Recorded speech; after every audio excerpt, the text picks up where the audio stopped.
Now, Sue, can you tell me a little bit about your background? Okay, I'm a Wiradjuri person. I grew up in a number of different places and was in and out of care during my childhood.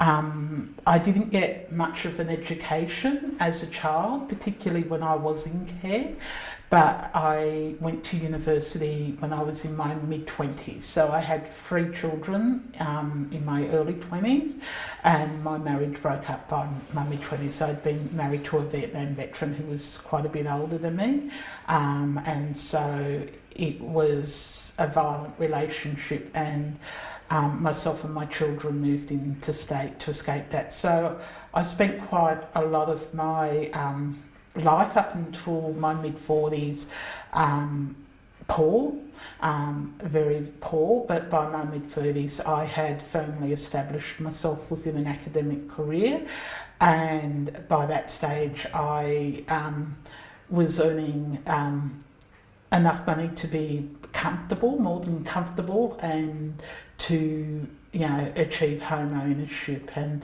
by my mid-40s I'd met my second husband. So I spent 20 years as a single parent, and so by my mid-40s I was comfortable.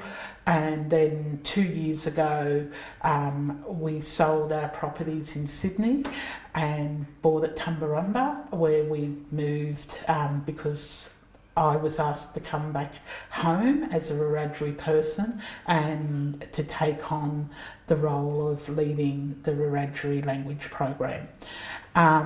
When we sold our homes in Sydney, we were out of debt for the first time. So we're very much looking forward to, in 5 years' time, retiring, and my husband retired as we moved down to support me with my new position. Yeah.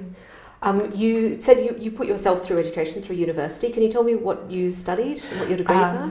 Well, I started off at university when I was 26 years old, and I started a BA. I started in psychology and sociology, didn't like psychology, but loved sociology. Within 2 years, I had moved from Queensland to New South Wales, and I was homeless during that period of time, and I'd been homeless a couple of times as a child as well. But while I was homeless, I was studying still with my children, and I decided I needed a job that I knew that I could be employable in. Not that you can't with a BA, but it's easier if you go into a professional area. And I took up a Bachelor of Social Work. A number of people had suggested to me that I do social work, but I was always resistant to moving into the field because of my experiences as part of the Stolen Generations. So you did a Bachelor of Social Work? I did a Bachelor of Social Work, and as I completed my Bachelor of Social Work, the head of the program suggested that I enroll into a PhD.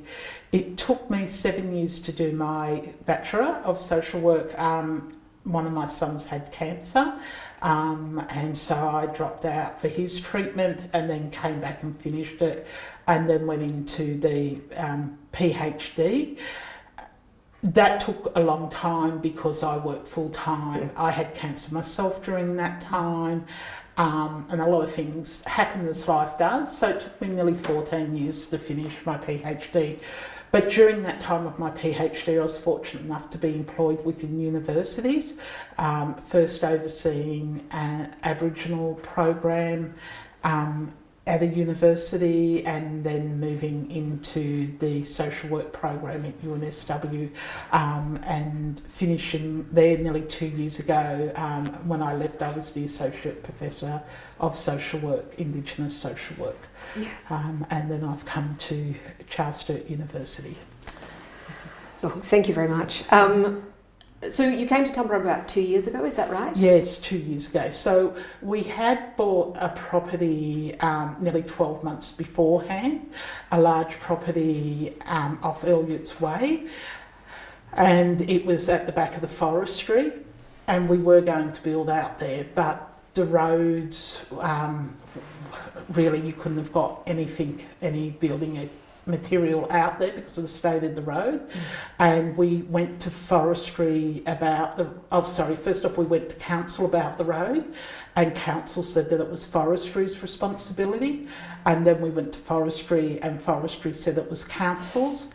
So we were going to argue with them, but in the meantime I'd already spent nearly 6 months driving between Grossvale and the Hawkesbury and to Wagga, back and forth. I'd spend 3 to 4 nights a week in Wagga and then 3 to 4 nights a week back home with my husband, and the travelling was too much. So we discussed it and we decided we'd rent a place in Tumbarumba. Even though I was working in Wagga, we had decided to move to Tumbarumba. And while we were looking for a rental property, a little house kept popping up that was outside of town, nearly 10 k's out, and it was cheaper, the mortgage for that property, than to rent.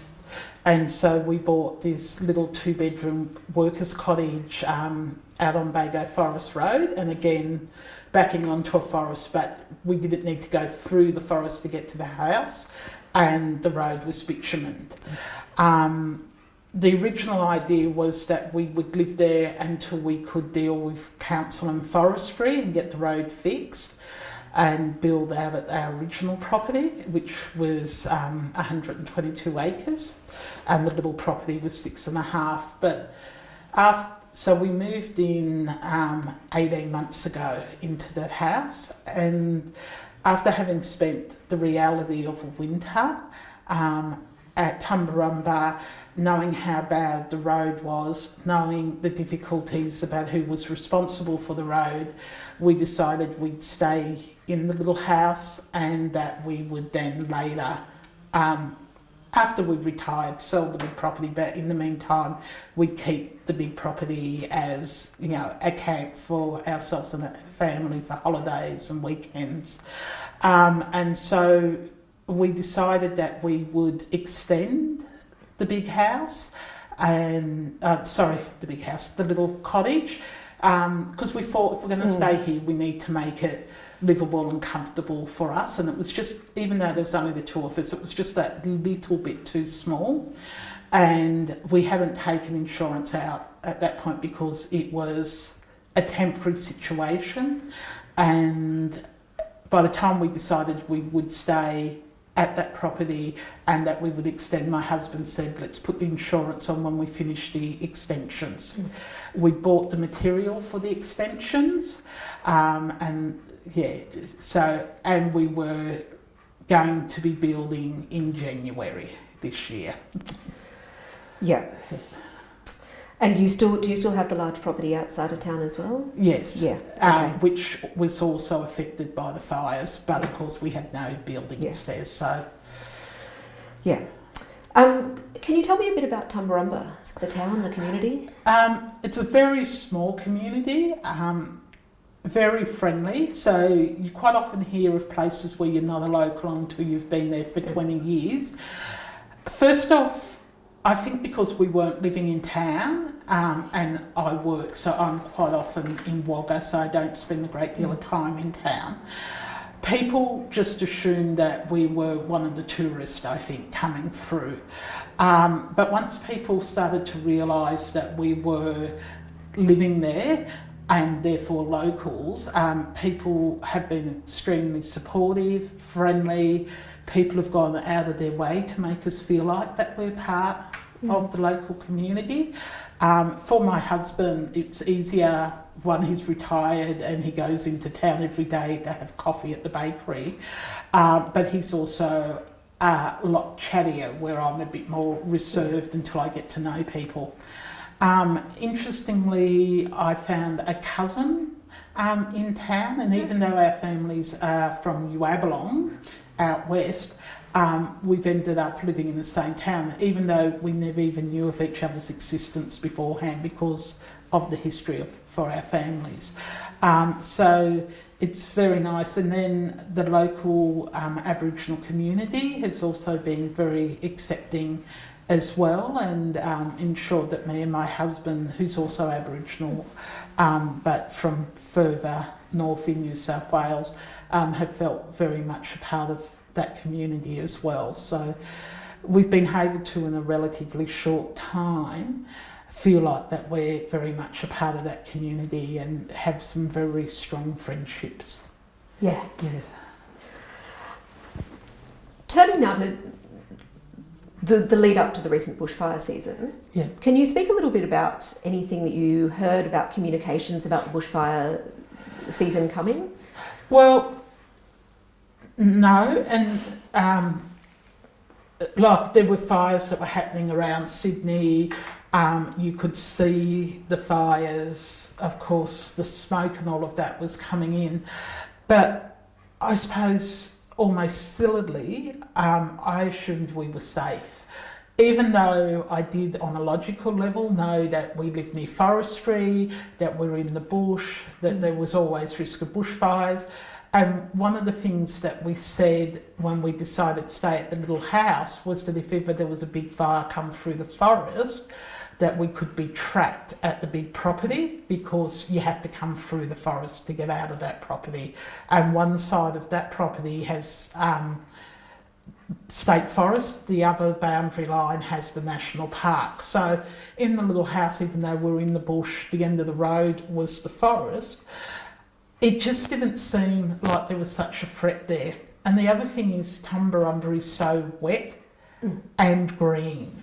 So we knew there were fires around, but and the townspeople had spoken about fires in the past and that there was a lot of build-up, and if ever there was a fire come through, it would be a big one. But it just wasn't really on the radar at that point, and we were seeing around Sydney and then up around Newcastle, and it was horrendous. But for us, it just didn't seem like a threat at that point of time. Every summer, no matter where we lived, and our previous property was also semi-rural, so you always had it in the back of your head, and you did things like clean the gutters of the house out and keep the yard clean. But we weren't on alert for it, and nobody was saying anything about really being on alert at that point in time. Did you make those preparations? Like, were you doing anything around your property? Yes. We just did. Also, both this property and our previous property, we were on tank water. So you always clean the leaves out because of your water supply. But funnily, we had gone away for Christmas. We shouted ourselves a 10-day cruise at an expensive time. We got a balcony cabinet, and we said we're going to really shout ourselves. We're out of debt. We're very comfortable, so let's do this. And we decided we'd do something similar every year. It's off the table now, but we had decided that every year we were going to go away, either Christmas or New Year's Eve, and we weren't going to scrimp and scrave about it. We were just going to treat ourselves because of how hard we worked and how hard we worked through the year. On the boat, people, when they found out we were from New South Wales, people were saying, "Oh, the fires," and I said, "No, we're safe. It's lush, it's green, it's wet out there. You get up in the morning until 9, 10 o'clock, the ground's wet. 6, 7 o'clock at night, the ground's wet again. So we're fine." Yeah. Where did you go on a cruise to? We went up around New Caledonia. Yes. So, yes. So you went out on the cruise. Yep. And then you came back, and we came back. You weren't concerned before you arrived back? No.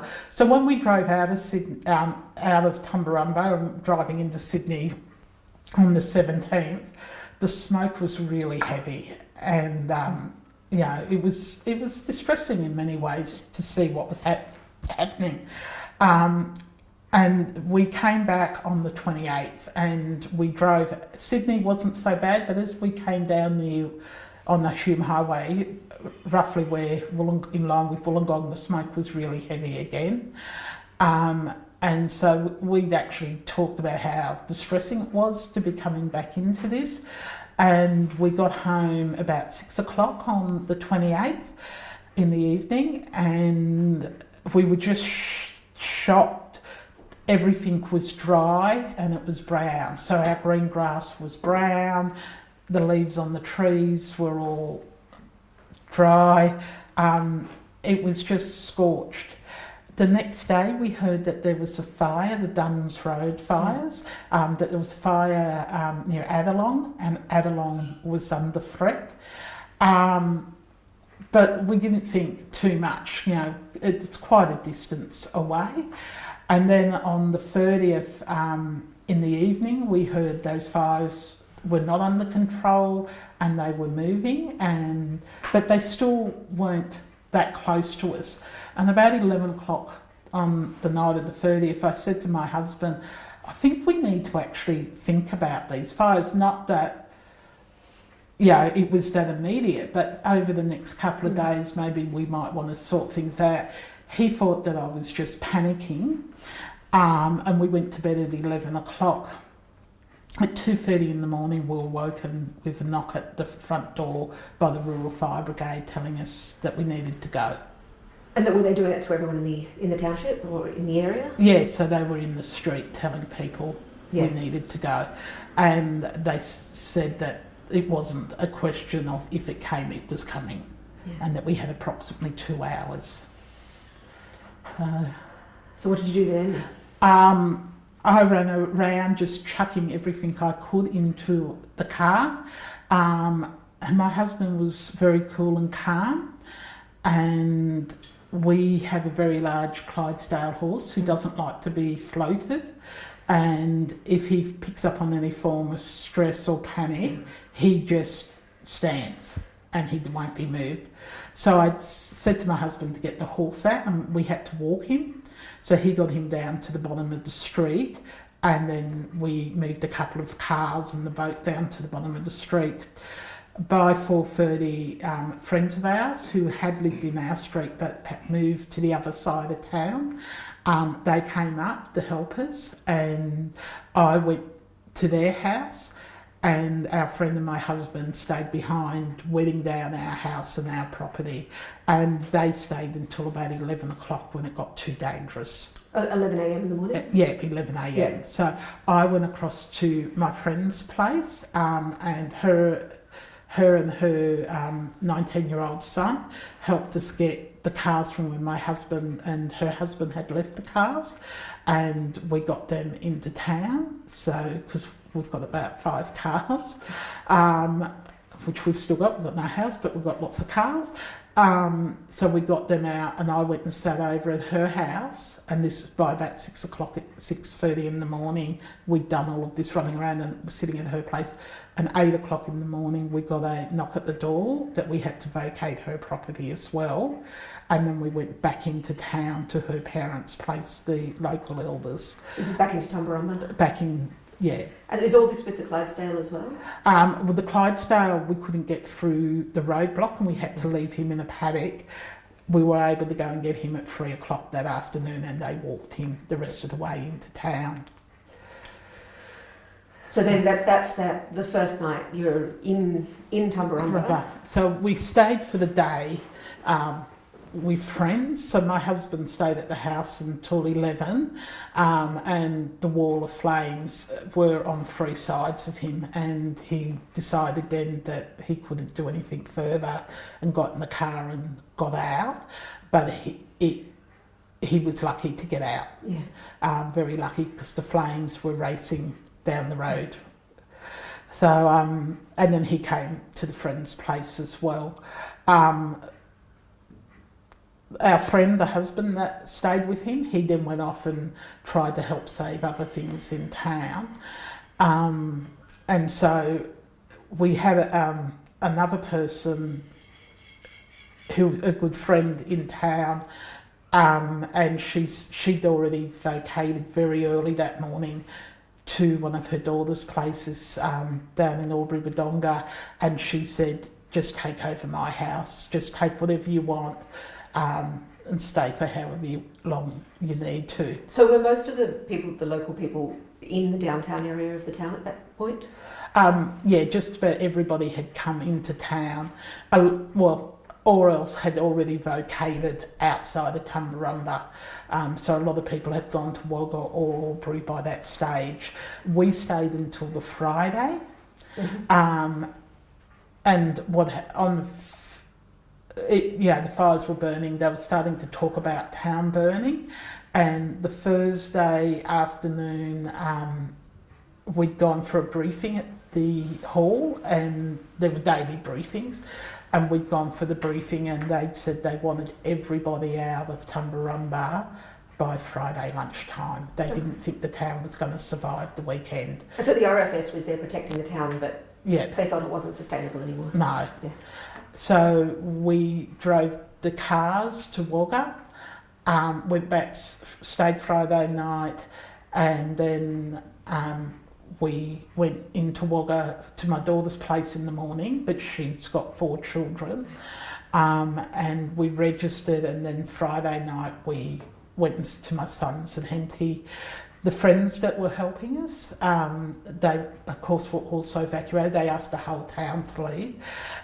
They had a number of animals that they didn't want to put into shelters, but they couldn't get accommodation with their animals. Yeah. So they came out to my son's place, the Henty as well, and they were there for basically a week.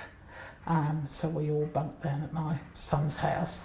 Before you left Tumbarumba, did you know what had happened to your house? Yes, we knew that afternoon. Yeah. My husband and our friend drove back up to have a look, and it was all gone then. Yeah. Yeah. So you then you stayed at your son's house. Yes. While the bushfires then came through. Yes. And then when did you go back and have a look at what had happened to Tumbarumba? Well, it took a couple of weeks before we were allowed to go back up there, because even that first weekend, even though the fire didn't come, there was the constant threat for a couple of weeks. So I can't remember whether it was 2 or 3 weeks afterwards. But as soon as we were told that, people could start going back up, we went back up and we had a look at the place then. So the first day wasn't, I don't know what it was.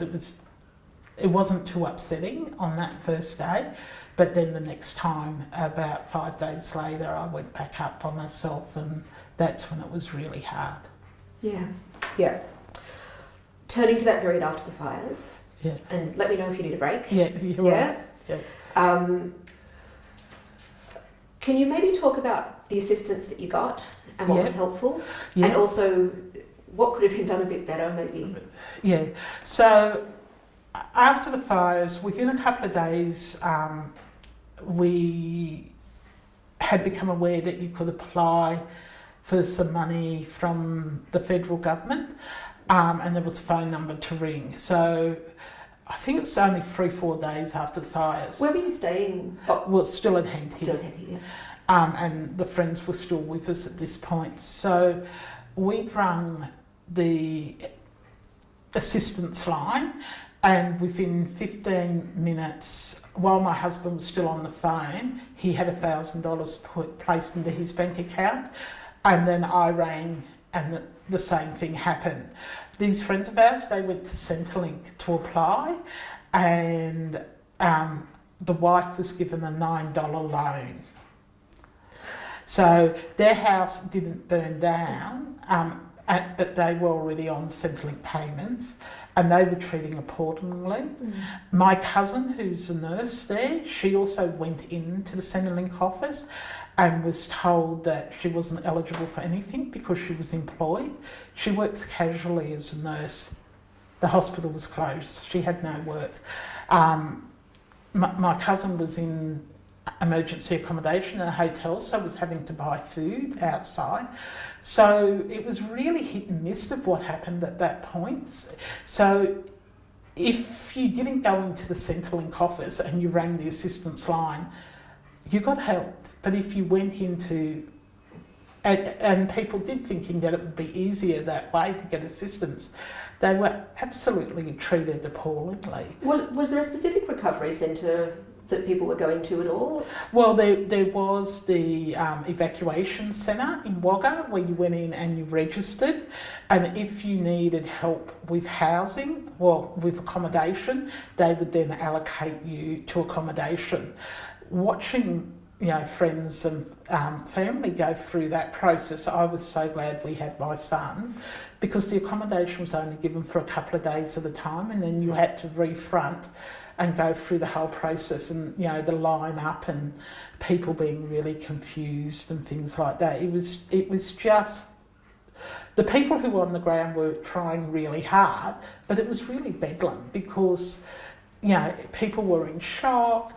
There was a lot of people around, and people were only given 2 or 3 days at a time, and then had to come back and go through the whole process again.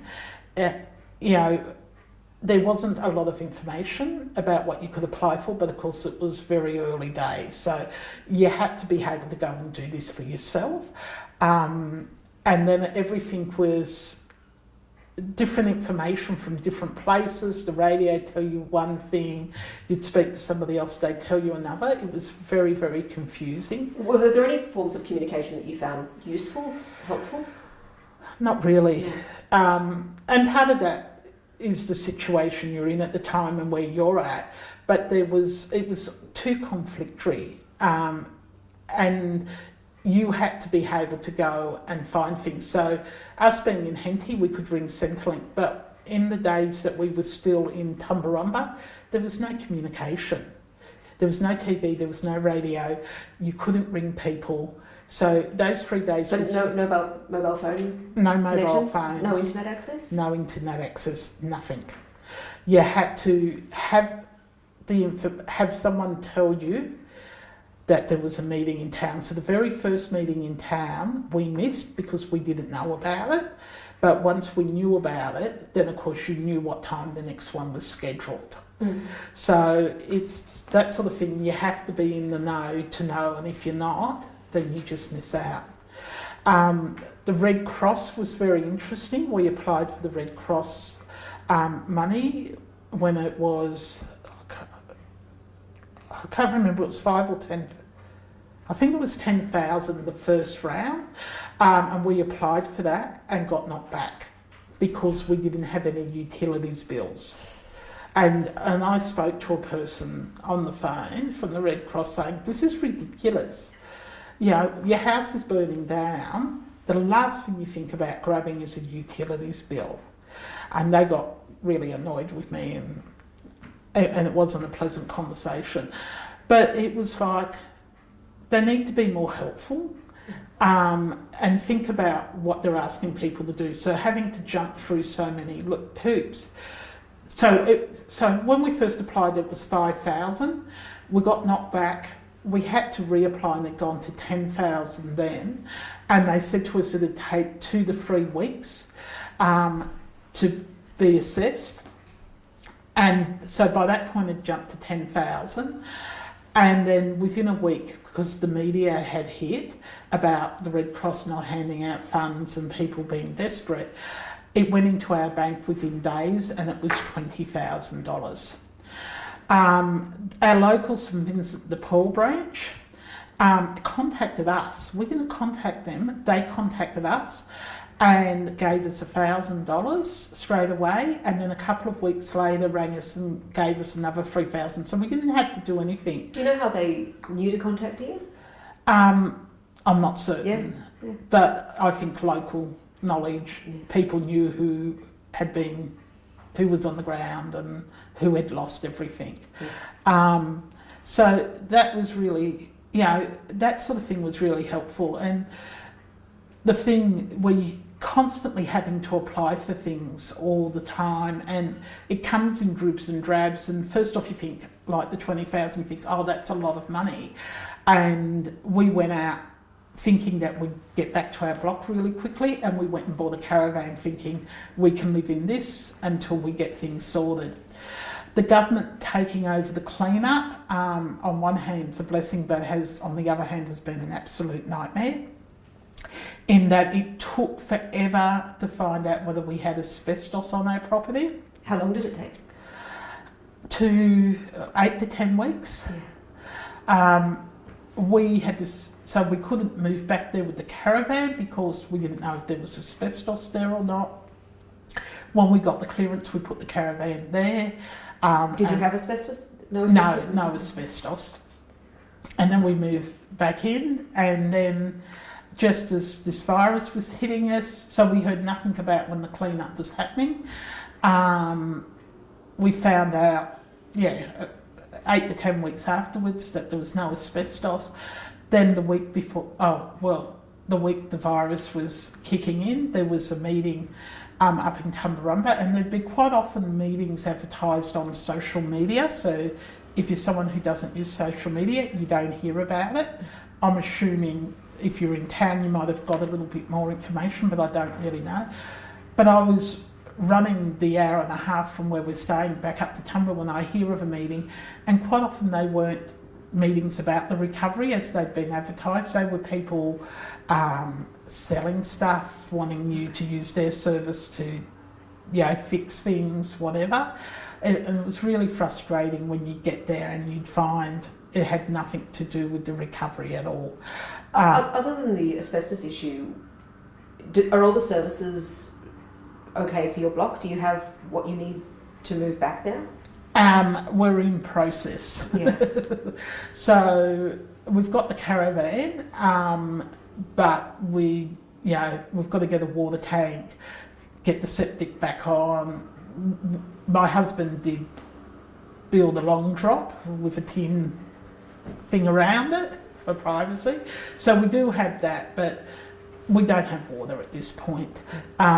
So we do have to get a water tank. So one of the other places that was helpful was the local Rotary Club, which raised some money. I don't know how much they raised, but they put a $100 voucher down at the local hardware store for us, so that'll pay for less than half of a water tank, but will be, it's still good amount off a water tank. So once the cleanup's finished, we can order a water tank, get that in, then look at how to get water to that water tank. So the cleanup has started. So it's the 11th of May today. Yeah. So when do you think your cleanup's going to be finished? Well, when they started, which is 2 weeks tomorrow, they said it'd be 3 days. Well, on Friday they hadn't finished. So I'm expecting sometime this week for that to be finished. But my husband's having surgery on the 20th of May, and he'll be laid low for 6 to 8 weeks, which is over winter. So I'm now thinking that it'll be about August before we'll be able to go back up there, and we'll live in the caravan while we rebuild. So we've already started. So with funds that we've received to date, we've started sourcing recycled building material,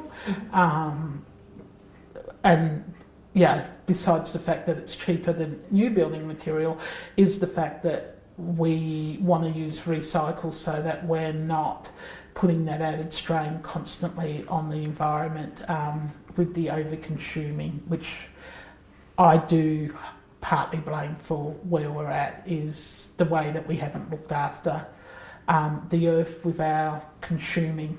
And so, we've created the environmental disasters we're living with. So we're being very mindful that we are not buying new, water tank and septic tanks will be new, but all of the building material for the house will be recycled. So, and we've started collecting some of that. We've got quite a bit more to go, but we've been very careful with any funds that we've received today to make sure that we, haven't wasted anything. But it's very expensive, actually, being homeless, so to speak. You've got to replace all your clothing. We had a suitcase each of clothes. We've had to replace all our clothing.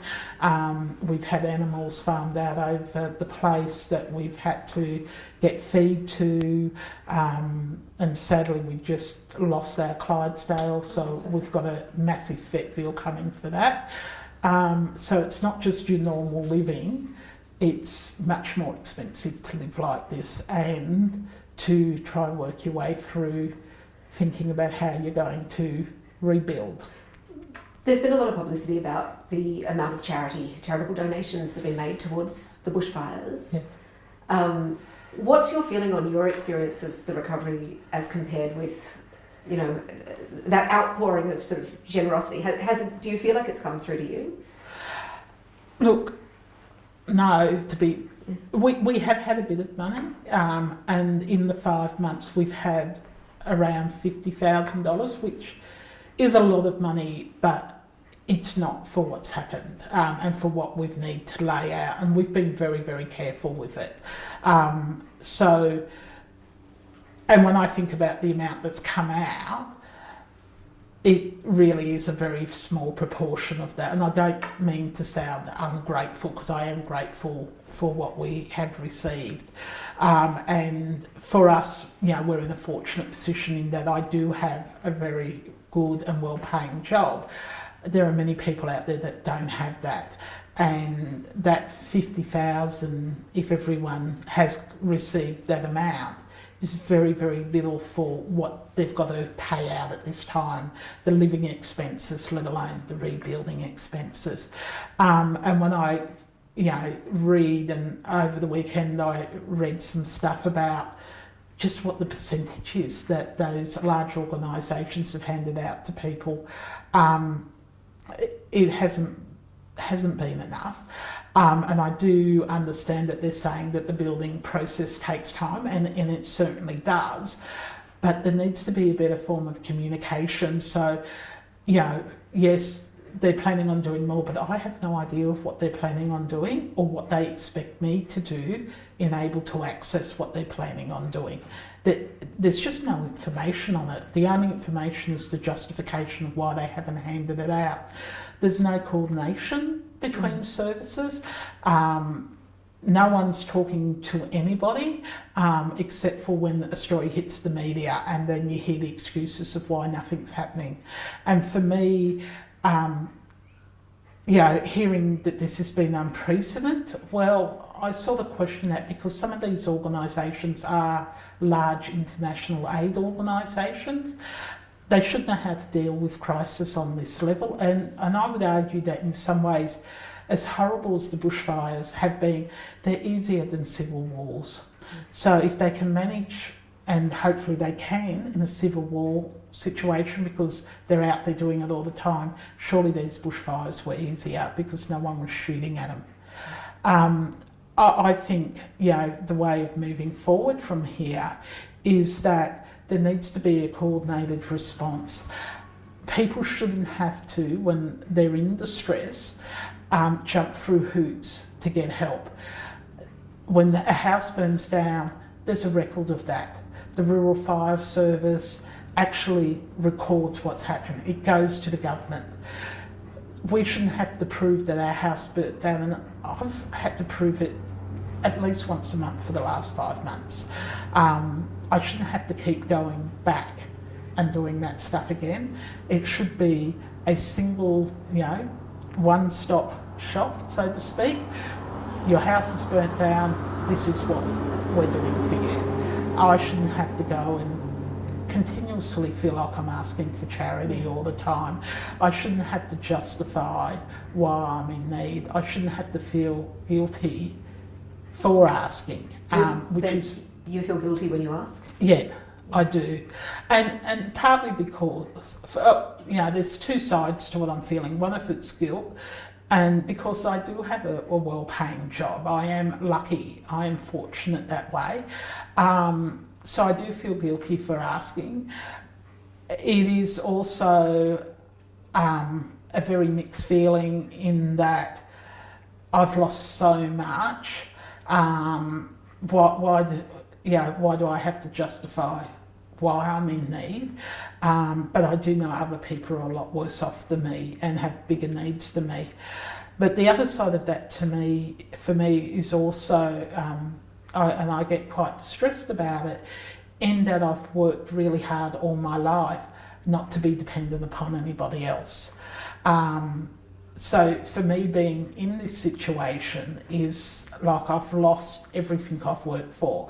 And it's not just the material things, it's that not being dependent on welfare, not being dependent on anyone else, looking after myself, not feeling degraded like I did as a child. Not for me, not being welfare dependent has been a really big thing because I grew up welfare dependent. I studied my PhD around welfare dependency. So the day of the bushfires, my husband had been out speaking with the local police officer, and the local police officer told my husband said that local police officer told him we needed to go and register as being destitute.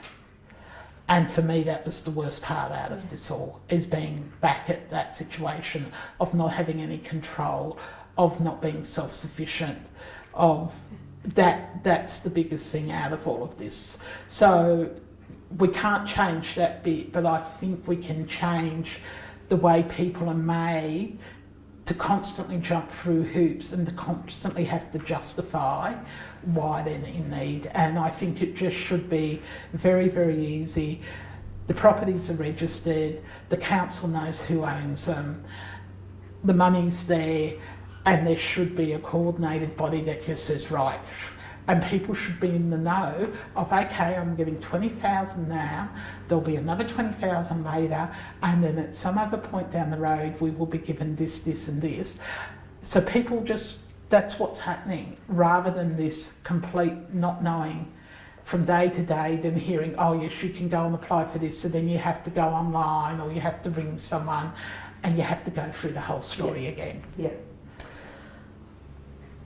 Given all of that, Yeah. and I thank you for sharing it with us, can you talk a little bit maybe about the effect on the community in a mental health sense on you and your family and the community? Yep.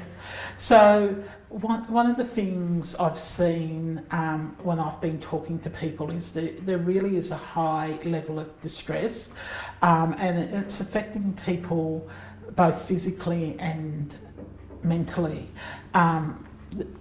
People are a lot quieter, a lot more reserved. Now the virus also isn't helping, so having the virus come in on top of the recovery from the fire, I think it's been a double whammy in that it has isolated us from each other. And before the virus I was feeling quite isolated because where we were.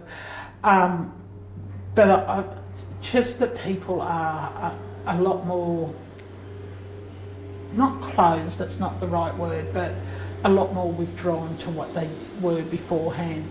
And while there's the support, the distress level's there. So next door, Do you think the support's been sufficient? Did it come at the right time? Is it available? well, it is and it isn't. It's interesting. Sometimes the support is there. Other times it's not quite appropriate, but I think because people just don't know how to react, and that includes some professional people as well. But also when I shouldn't say in general, but I know for me, I withdraw. And so because I am a very self-sufficient person and I don't necessarily say things, people think I'm okay.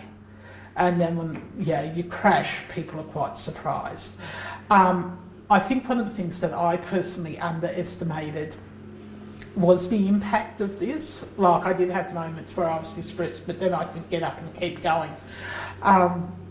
And there was stuff said in the media that this would really hit people 3 to 4 months afterwards. And it was almost like clockwork, where I started getting really annoyed and really cranky. And I'm not generally a cranky person, but I was quite cranky with the world, really. And it took a little bit for me to go, oh, hey, hang on. And then once I put my hand up, people come around. But people just don't know whether to leave you alone or whether to suffocate you, really. Yeah.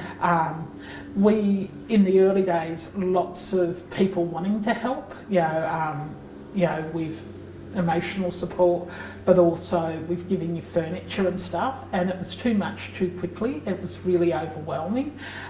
With the furniture and all of that, it was sort of like, well, what am I going to do with it? I've got nowhere to put it. But even the emotional support, it was like, just get off me, I need to keep moving. And I'm one of those people, I'm okay as long as I can keep moving forward. And I suppose what's happened for me with this fire is you can't keep moving forward. Like, there's just been too many things that haven't happened at the speed that I like to move at anyway, that you're sitting there in limbo, and that's really what I can't deal with. And from what I've seen with people around me in the community, it's that limbo that's just taking us down. So the clean-up took a long time to start happening, and I think that's been really, really difficult for us to deal with, is that, and that's the mixed blessing. We don't have the financial stress of the clean-up, but the time to wait for it to happen was just, it just felt like nothing was ever going to happen. So that feeling of limbo, and that's where I think people have been at. I witnessed somebody have heart problems one day, talking to insurance, and his insurance people, and I really thought that he was going to die. And it's just that, you know, people are slowly breaking down, and the virus coming along has made it even harder. And so everything seems to keep hitting brick walls, and we don't seem to be able to move forward. And so for people like me, and a lot of people in the town are those sort of people, they're very stoic. They get on with the job and they just push through. But we haven't been able to do that, and I think that's what's really hurting people now. You mentioned that for you there's a sort of cumulative edge of that you've had trauma before and now the trauma now. The connection of those two actually makes it a bit worse. Beyond your personal experience, do you think that's also true of Indigenous communities that are affected by this? Have you seen that at all in your local Indigenous community? Yeah, it very much is so. And you know, people have also, some of the people there have talked about earlier fires from like 40, 50 years ago. So they've already lived through this once, and it just re-traumatises people. So it's not just a fresh trauma, it's the old traumas that come up as well. So it's really hard. And a lot of our community are quite poor, as is, you know, across the whole country. Many of the people, so some of us did lose our house within the Aboriginal community. Many of them didn't lose their house, and they're in private rental or public housing. The smoke caused quite a lot of damage, and also having refrigerators turned off for a couple of weeks, really, it wasn't, you couldn't it wasn't a simple thing of cleaning the fridge and reusing it. They had to be chucked around. But because their house did not burn down, people were dismissing them. Not other people in the community, but in the wider community and society were like, well, their house didn't burn down, they're jumping on the bandwagon to get something for nothing. This is why people whose houses burnt down aren't able to access, because you've got to check the fraud. But, you know, mattresses and fridge, and when you're just on Centrelink payments, but, you know, it's not enough to live on Centrelink payments. And those people were being made to feel like that they were criminals or bludgers at the very least, because they were asking for assistance to replace that stuff. Yeah. In terms of the longer term effects, what do you think the longer term effect will be for you and your family, for your community? I think this is going to take a long time to get over. It may even create some frictions within the community about the best ways to move forward, about what people have lost, who's lost more, how we move forward. You know, and it was interesting sitting at the meeting of the Commission a couple of months ago in town when people were saying, and I've heard other people in the local community saying, if we were just allowed to graze our cattle in the national park, this would never happen. Whereas somebody like me, it's like, oh, no. Yes, we needed to look after the national parks better, we needed to look after the forests better, we need to look after our environment better, but increasing where the cattle can eat is not the answer. We have to actually manage our environment better. And so I think that as we start having these conversations about how we do that, I think in some ways it's going to cause some friction between certain areas within the community. I think at the moment people are more together as much as they can be, given this virus isolating people, but there's a common sort of, we've got to heal, we've got to move forward, we've got to keep business in town, even though for me it's like, I've got to keep business in town, but I've got a limited amount of resources to buy what we need to rebuild, and town naturally is dearer, not the fault of the business owners, but the expenses that they have. Do I spend my money in town or do I spend my money outside of town? That sort of creates friction too, not just for me, but, if we all start running out of town, those businesses cease to operate. So we're sort of in that real push-pull sort of relationship with each other. So it is quite fragile, those relationships. There are some people who aren't rebuilding, who are leaving altogether, so we will lose part of our community as well. I think, in the future, things will heal, but I think over the next couple of years it's going to be quite a fragile place emotionally and for relationships between people, and who did what, who stayed, who didn't stay. I think we're going to have to live through all of that stuff until we can come out the other side of it. I think once we come out the other side, there will be relationships that are broken that won't be able to be repaired, but I think as a whole and as a community we'll come out stronger. Yeah. Do you have any sense of whether there's ongoing support for the community in the longer term? No, I think it will go away. I think that support will just dwindle away. And I think this virus has lessened what is there, but I don't think it'll ramp back up afterwards, unfortunately. I think people, the community will have to find a way of working together to move forward. Yeah. Is there anything else? We've covered many things, but is there anything else that you'd like the commissioners to know about what you think should be done better? Before fires, during fires, after fires, any of those periods? Well, as I've already mentioned, I think the process for giving aid to people needs to be coordinated, and that people shouldn't have to jump through hoops at this time. But on a bigger scale I do think we have to start taking seriously the climate change. And I know that's a dirty word for people. I know politically it's most probably the worst thing to bring up. But realistically, we know climate change is real. All the scientific evidence is there. Climate change is a real problem. And if we don't change the way we live, it's just going to get worse. We're at that point of almost being at no return. And I think this virus has also, shown, the virus is also caused by the way we live, the way we consume, the way we treat every other living thing on this planet. And if we don't pull ourselves up here and now, things are only going to get worse. So yes, short term, we can't change the impact that we're currently having. These fires are going to happen. We need to prepare communities to not just say to the individual, that's your bit of land there, that's your responsibility, but we need to, as a whole of society, actually say, well, what happens to you also happens to me. The impact is real for all of us. Let's look after what we've got. Let's help each other to look after that little bit that each other has.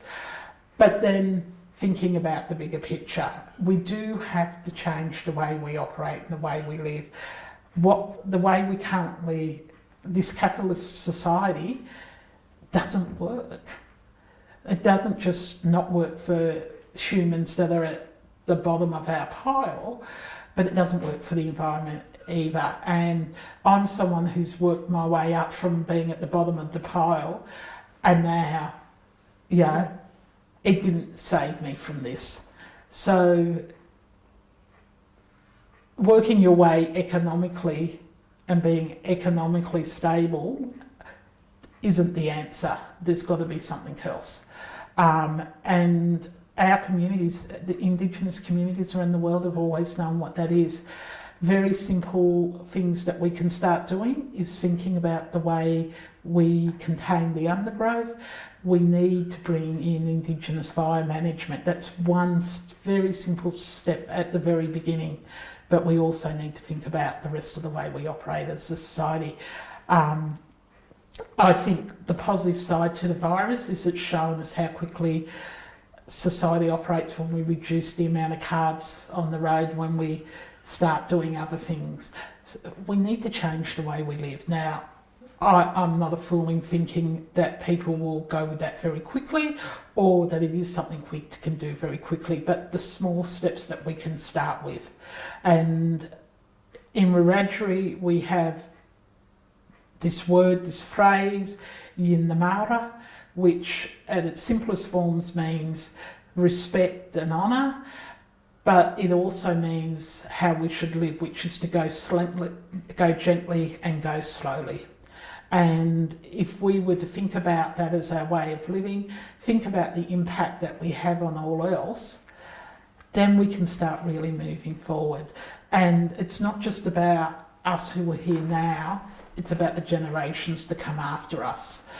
And I can't just think about myself, I've got to think about my grandchildren's grandchildren and what we're leaving them as well, if we don't blow it all up beforehand. And I think this year has really told us that we need to get our act together and to be serious about this. And yes, it will hurt, but I don't know that it will hurt any more than where we are now. Yeah, yeah. So. Where do you see yourself, you in the future, going forward 2 years, 5 years from now? What's the long-term effect? Like, where do you say you're rebuilding your house? Yeah. Where do you think you'll be 5 years from now? Hopefully the house will be well and truly finished in 5 years. I had thought that I'd be retired, but now I think I will still be working to pay off the rebuild. I think I will have changed a lot of stuff. You know, having had nothing as a kid, I've always, not wanted to buy second-hand clothes because it, always wore second-hand clothes. Having new sheets, having new bed, and now just going, no, hang on.